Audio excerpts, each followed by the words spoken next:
Ini yang cukup keren ya. Setelah PDIP setidaknya memenangkan lah pemilihan gubernur di DKI Jakarta, dan bahkan saat ini sudah terlihat ya, bahkan partai-partai dari Kim Plus sudah merapat ya, dan bahkan juga sudah memberikan selamat kepada Pak Pramono Anung dan Rano Karno. Bahkan kalau kita lihat, wah, dari PKB bahkan menitipkan pesan setidaknya terhadap isu-isu terkini, yaitu ke Pak Pramono Anung dan Rano Karno. Dan bahkan dari PSI sendiri, yang setidaknya anak dari Jokowi memimpin partai tersebut, juga sudah memberikan selamat kepada Pak Pramono Anung. Dan bahkan juga dari PAN juga mengucapkan selamat kepada Pak Pramono Anung. Nah, ini pertanda apa?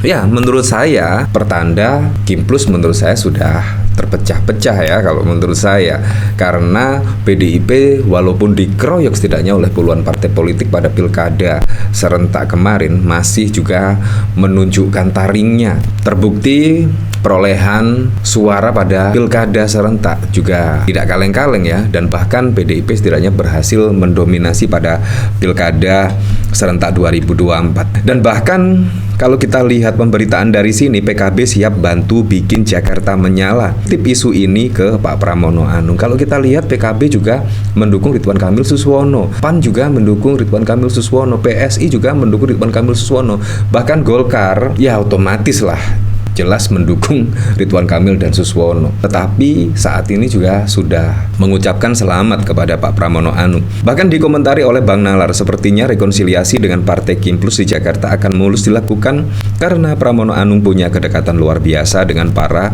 pemimpin Partai Kim Plus. Memang sangat mengejutkan sekali, khususnya di Jakarta.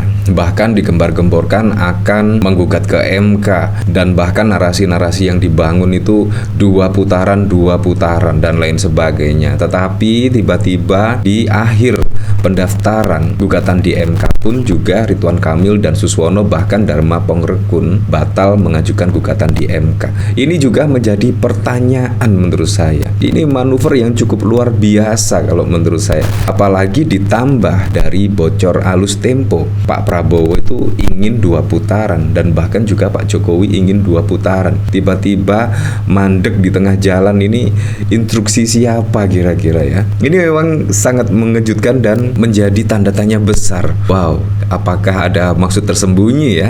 Ya memang di Jakarta itu posisi yang sangat strategis sekali ya di Jakarta. Apalagi saya juga masih ingat ya, pada saat lalu itu Gibran konon katanya sih akan dijadikan atau memegang Jakarta. Wah, pada saat lalu sih, makanya memilih Ridwan Kamil dan lain sebagainya ya, karena Ridwan Kamil dan Gibran itu ya lebih cocok lah. Dan tiba-tiba saat ini beralih, pemenangnya adalah Pak Pramono Anung dan Rano Karno. Ini sangat mengejutkan sekali, di mana Pak Pramono Anung dan Rano Karno juga kader dari PDIP ya, yang ditinggal oleh Gibran dan bahkan bapaknya. Jadi rencana ini sungguh gagal total. Skenario ini sungguh gagal total ya, dan ternyata masih dikendalikan oleh PDI Perjuangan. Nah, kalau kita melihat pemberitaan dari sini, misalnya jika Prabowo presiden, Gibran jadi penguasa Jakarta. Wah, belum tentu, karena saat ini Jakarta pemenangnya adalah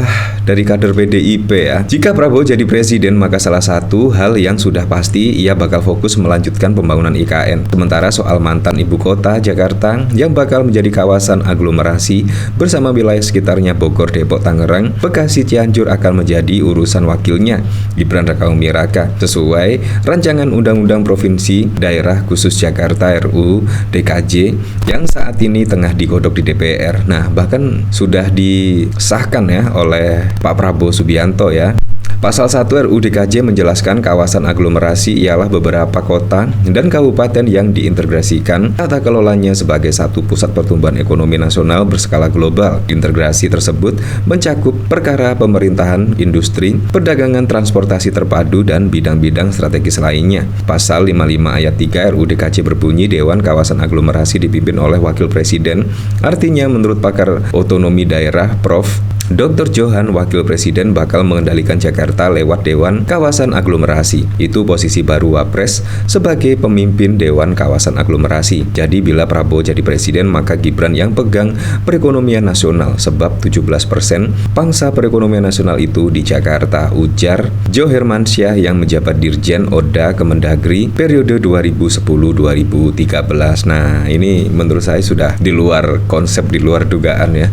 Dan ternyata Pak Pramono Anung lah yang saat ini ya sudah bisa dipastikan lah Pak Pramono Anung menang karena juga tidak ada gugatan di MK ya oleh lawan pada pilkada serentak yang lalu. Nah, yang cukup unik lagi ya, pada saat lalu memang ada HUT Golkar ke-60. Wah, ternyata Pak Jokowi itu tidak hadir padahal juga diundang. Ini ada apa? Alasannya ada hajat tak bisa ditinggal. Padahal Pak Jokowi sudah purna tugas dari jabatan, tetapi semakin sibuk saja ya kalau kita lihat dari sini ya.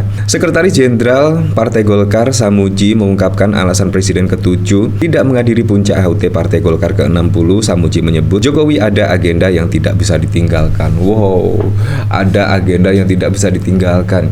Kalau kita lihat pada saat menjabat sebagai presiden, bahkan di tengah acara yang padat sekali, menurut saya juga selalu hadir ya, entah HUT, entah itu Rakernas dan lain sebagainya, selalu hadir ketika diundang oleh partai-partai politik. Tetapi saat ini setelah purna tugas, setelah pensiun, diundang Golkar yang konon katanya Pak Jokowi sudah masuk keluarga Golkar, tetapi juga tidak hadir. Ini ada apa ya?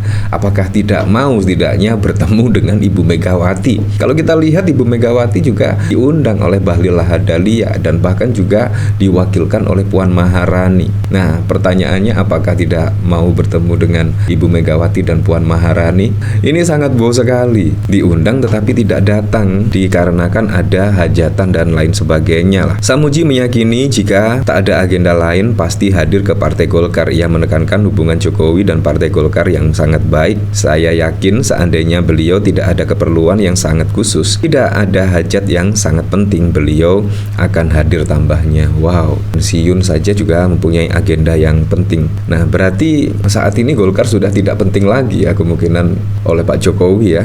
Apakah ini juga menandakan keretakan setidaknya hubungan Bahlil dengan Pak Jokowi ya? Karena kalau kita lihat dari sini bahkan juga tidak hadir. Apalagi kalau kita flashback ke belakang ya.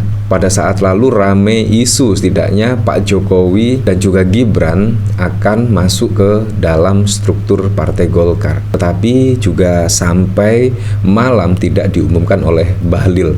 Nah, apakah itu ya Pak Jokowi akhirnya juga saat ini sudah renggang hubungannya dengan Bahlil Lahadalia? Kita juga tidak tahu ya. Yang jelas pada saat lalu isu-isunya memang seperti itu. Pak Jokowi dan Gibran akan masuk ke Golkar dan bahkan juga dari pemberitaan akan ada kejutan setidaknya kader Partai Golkar. Ia juga menjelaskan jika Golkar tak masalah. Pak Jokowi tidak ada problem untuk bisa masuk ke Partai Golkar. Kalau di internal Golkar tidak ada resistensinya.